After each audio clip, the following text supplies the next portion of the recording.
Right, so I plan on making a couple of videos about what sort of training maybe you should do over the winter. Now, the first one is like torque work popularized by like John Wakefield and the Science Sport people. I'll link some articles from theirs below.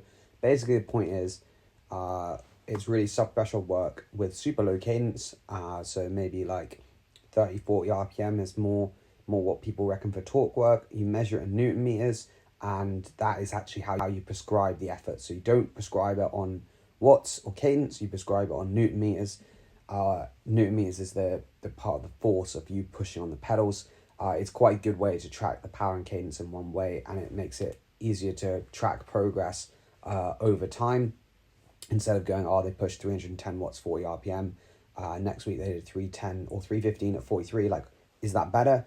Torque simplifies that. The only slight issue can be with the crank length. But anyway, in general, I think it's pretty good.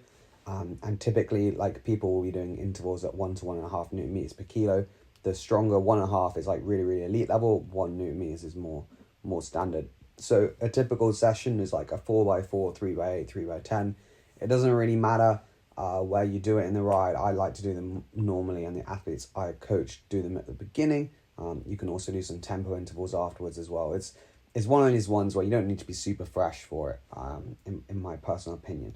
So the results of it I've had have been pretty good. So you can see in this athlete here, we did a big torque block, and yeah, they did 293 watts in July. In September, they then gained 20 watts, which is really good. Now, it's obviously not just torque block. There's obviously other factors going on. However, I have found really good gains with torque, and the traditional theories of low cadence, this is more like kind of maybe going on to like why it's useful, but we might get onto that in the end. So you can see some of the workouts I gave her 3x4 at 50 Newton meters, and then by August they were doing 4x8 at 70 Newton meters. So really, it's like not actually, it's like pretty big improvements in terms of percentage wise, and obviously the time in zone is massively going up.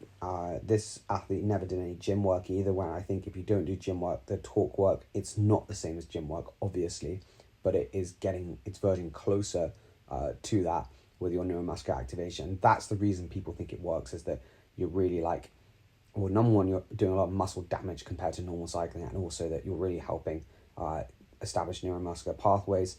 Whether that's as good as the gym, I'm not so sure, but I do have just anecdotal evidence, because no one's done any studies on this torque work. They always do the work on too high cadence.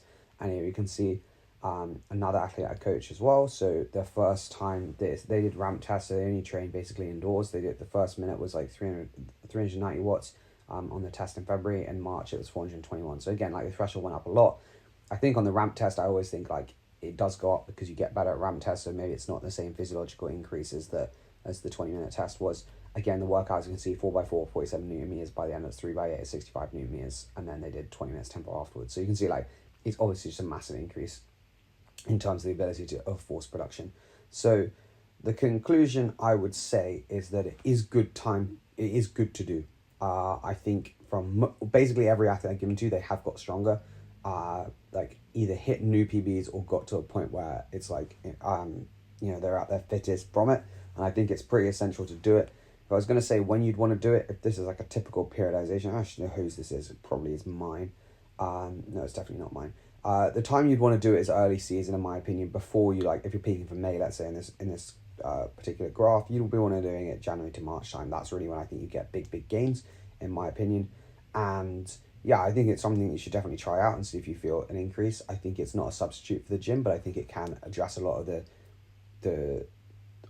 the same issues you're having with the gym, as in it helps fatigue resistance. That's kind of the main reason people do it. But I've also found it actually helps with fresh power a lot. So it's definitely something you could try. If you have tried it, let me know in the comments, how did you get on with it?